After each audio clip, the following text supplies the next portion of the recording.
Xəbər verdiyimiz kimi iyun ayından etibarən Təşkilat Avropa Gənclər Fondundan əldə etdiyi maliyyə dəstəyi ilə Gənclərin icmalının inkişafında rolu adlı layihəsini həyata keçirir.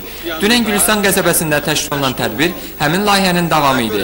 Qeyd edək ki, qərargahda yerləşən 2 saylı Kəlbəcər Orta Məktəbinin idman meydançasında təmir işləri aparılıb. İdman meydançası əvvəl var idi, amma bərbad vəziyyətdə idi. Həmçinin onun qapılarının vəziyyəti çox xarab idi, setka yox idi, top yox idi, xəttlər bilinmirdi, itmişdi. Biz onu icmada yaşayan gənclərin köməkliyi ilə özümüz təşkil elədik, xəttləri düzəltdirdik. Gələcəyi körpünün layihənin qrantını səmərəli istifadə etməsi ilə meydança bu kimi çatışmayan vasitələrlə təmin olunub. Bu mərhələ 6 icmada davam edəcək. O icmaların sayı 3 icma Azərbaycanda və 3 icma Gürcüstanda olacaqdır. Və biz çalışacağıq ki, belə işləri demək çoxaldaq. 2 saylı orta məktəbdə təhsil alan uşaqlar artıq yeni meydançadan nəinki bədən tərbiyəsi dərslərində, o cümlədən boş vaxtlarının keçirilməsində də istifadə edə biləcəklər.